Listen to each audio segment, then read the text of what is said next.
The dating pool feels like a cesspool. And dealing with men who wanted everything but the title.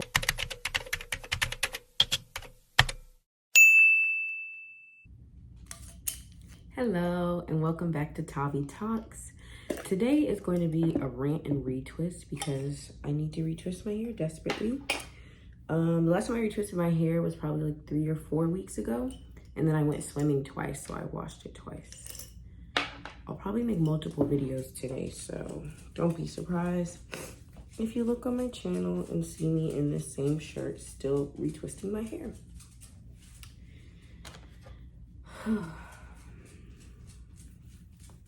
This rant is going to be about dating in 2024, situationships, and I think also just about love.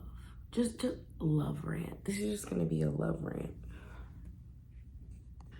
I did want to talk about something specific regarding the way in relationships that love is displayed, recognized, and received.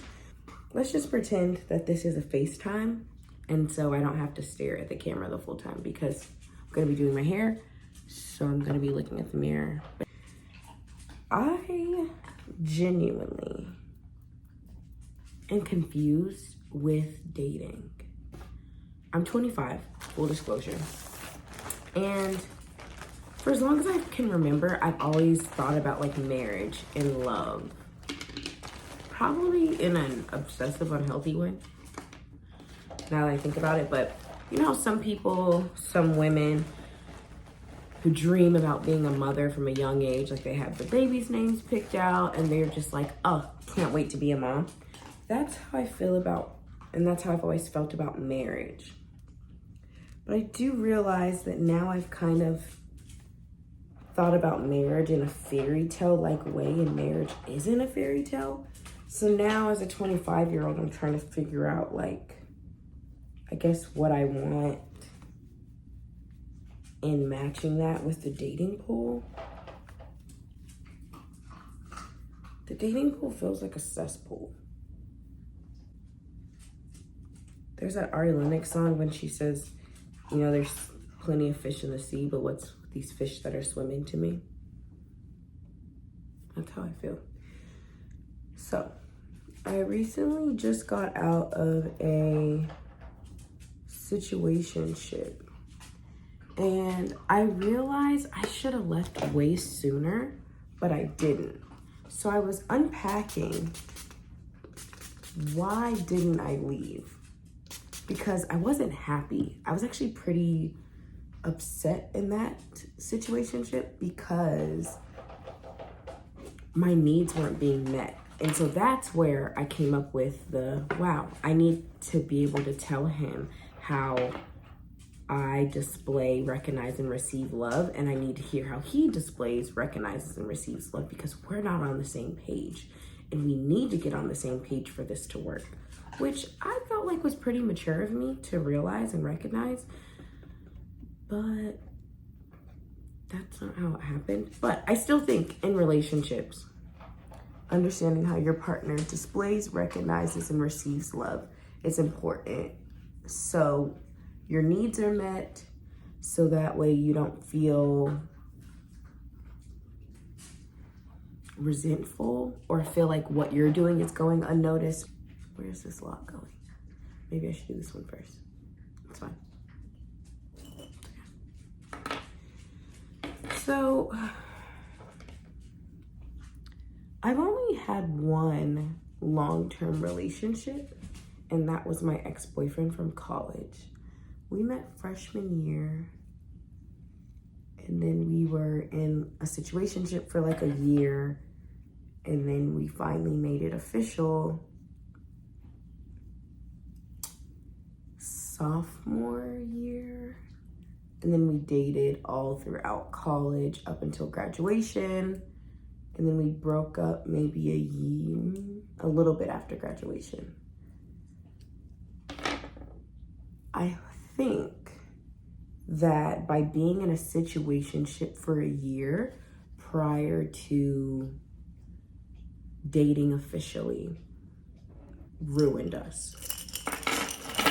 Because when you're in a situationship, you don't have to technically be committed. And so he was doing things and keeping his options open while I was actively in love with him. And I felt like I didn't have any ground to stand on because he wasn't my boyfriend. And because he was clear at that time that he didn't want to be in a relationship yet. Granted, I was 18. I was with him 18 through 18, 19, 21, 22. I was with him through age 18 to 22. So yeah, that's a whole nother video. Nonetheless, after that relationship ended, I had a good idea about what I wanted and what I didn't want, but I still had a lot of, I think, resentment. I think I still had low self-esteem. And overall, I was just like, I just wanted to be chosen and loved. And a lot of that stems from childhood experiences with having an absent father and also growing up in a predominantly white area. Throughout my childhood, I didn't feel beautiful. Like I always felt like I didn't feel beautiful till college, honestly. Like if I'm being fully transparent, because a lot of times when I would have crushes on boys in school, they would say like, oh, you're funny. I don't date black girls, or oh, you're cute for a black girl, which is such a backhanded compliment and just kind of wrecked my already very low self-esteem because I had daddy issues. So fast forward, I get out of the 3-year relationship and I'm single. That's a lie. Okay, so I get out of the 3-year relationship and I wanted basically, and this isn't healthy, but I think I wanted my ex to see me happy and to see what he was missing. And that's where I went wrong because I was trying to hop into a new relationship quickly instead of fully healing from the situation. I wonder if I should, yeah, this is pretty thick. I have 2 different types of rollers. And so my locks are very different levels of thickness. And so sometimes I have to use this one and sometimes I use this one. Go with him. And then I was immediately like thrusting myself back into the dating world and I didn't heal fully. And I think that's a main theme in my dating life is not healing fully before I get into a new relationship or situationship. And then I'm healing from multiple things at a time. It's almost like if my life were a show, it's like I'm actively going through 2 storylines at one time because I haven't fully healed from one guy before I try to like move on. It's almost like I try to show myself I'm not phased and it's like, girl, you are, and it's okay. Just be a human about it. So I was in a series of situationships after my 3-year relationship. Why have situationships always happened and we just have a new name for it? Like were women in the 90s and 80s and 70s, were they going through this? Were they in situations and dealing with men who wanted everything but the title and but the commitment? Like where did this start? How did this happen? And can we undo it? Is there a backspace button? Well, honestly, I'm taking a break from dating. I don't want anyone. I just really want to focus on chasing my passions, getting closer to God, and being in therapy, just like focus on my healing. But when I do start dating again, I need to come up with like better boundaries as far as not falling into situationships. There's this theory that it's common, and obviously this is a general statement, but that it's common for men to date from 0, meaning like it takes them a while to actually start caring, whereas women date from 100. So you meet a guy, you have really high hopes, and as he starts doing things, you slowly start to decrease your like for them. Whereas men, you start at like non-existent to them. And as you do things and over time, you start to become more important. I would like to implement the dating from zero theory in my next relationship. And I also would like to put a time frame on how long I'll be in this like talking situationship phase, because I think I put mousse on this one before twisting it, and now it looks weird. I don't want to be in a situationship anymore. I just got out of one and it was on and off for over a year. I'm drained. Today drained me. But I think it's just because I started from 100 and he started from 0. And if I'm being honest, I feel like he never dipped past like 80. And I feel like I never got past like 20 for him. And admitting that out loud.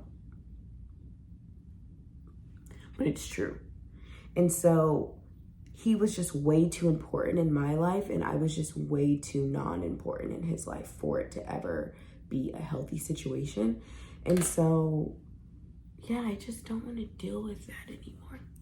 When I was talking to my best friend once, I gave her this analogy, and I said, situationships are kind of like being on a jet ski, and you're the passenger, and the person you're in the situationship with, we'll just use heterosexual relationships, for example. Like in this context, the men are the drivers of the jet ski, right? So I'm on the jet ski with them, and I'm just letting them drive me out into the middle of the ocean, and they take the key and get off the jet ski, and I'm just waiting for them to come back. And then that's when we move forward as a unit. But there's no time limit. There's no guarantee they will come back. I might see them on a boat with a new girl or a new jet ski because it's a situationship and they might be keeping their options open. And all of that is very anxiety inducing. And it starts to make me question my worth and my value. And I don't want to do it anymore. And I've only ever had one long-term and serious relationship, and we were together for 3 years. But we were in a situationship for a whole year before we dated for the 3 years.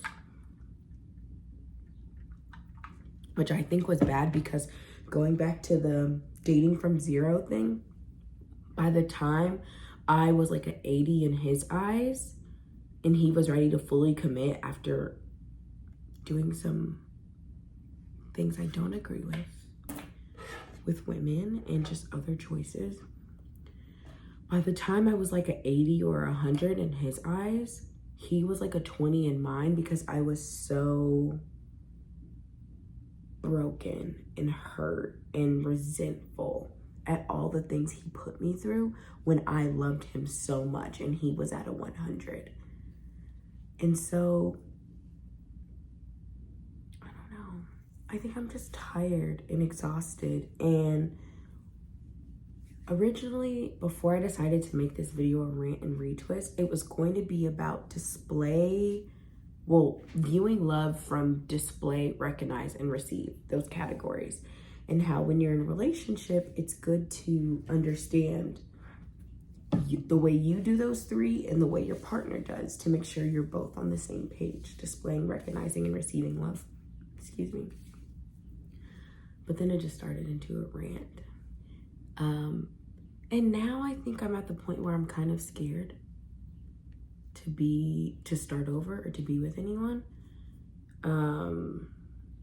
Because yeah, my last situationship, I met him in May of 2023. I met him in May of 2023. And then we were off and on. And I just felt like right off, now looking back, We never were on the same page about the way we displayed, recognized, and received love. So I didn't feel like he was displaying that he wanted me. So I felt really unwanted. So I would just leave, and then I would leave and go get in a new relationship. Because I can do that. If I feel like you don't want me, why would I stay? But then I would always go back to him. And overall, this is the first time in my life where I don't want a man. I don't want a relationship. I don't even want to speak to a man on a daily basis. Which is crazy because I used to be one of those little girls who just dreamed about having a husband. And like, you know how some women feel like they were born to be a mother and like they would pick out their baby names and stuff like that. That's how I felt about marriage, because I just feel like, what is more beautiful than waking up every day and choosing to be together, choosing to fight through all of the mess of the world, and choosing to work through your childhood stuff, and just choosing to love each other through it all, and like just working together on the same team. And not saying that it's ideal or perfect, and maybe I think at some points in my life I did have a idealized or fairy tale version of marriage in my head, but I know it's not easy. I just think it's beautiful. But the way the dating pool is at 2024, it's scary. It's actually scary. And I don't know. I just don't know anymore. But I do think right now, God is not even wanting me to date. And I think I'm ready to listen. I feel like God has been telling me to stop dating for a while, if I'm being honest. And I think that's why my past like couple of relationships have either ended so abruptly with them betraying a non-negotiable, or like it just is painful and not working. And I'm done being hard-headed. So I'm gonna listen and leave these men where they're at. Yeah.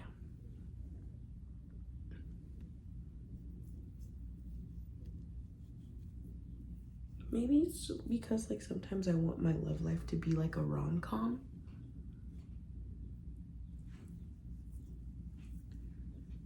Or overstaying. I think it's possible that I overstay, and it's not that I'm too understanding, like to a fault, to where I'm now putting myself in situations to be with men who aren't ready to be with me. But I'm just like, oh, so he's a bit of a fixer-upper, and I stay, and I should just leave and exit stage left immediately once I realize that. But I feel like there's no such thing as a perfect person, so who am I to just leave you where you are? Come here, let me love you, let me save you. No, I'm not doing that anymore. The only person that can save people is Jesus, Yeshua, Jehovah Jireh, whatever you want to call him. And I am not him. So I need to stop trying to save these men. I need to save myself.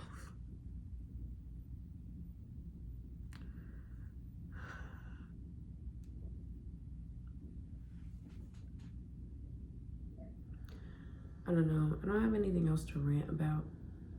Well, no, it's a lie, I do.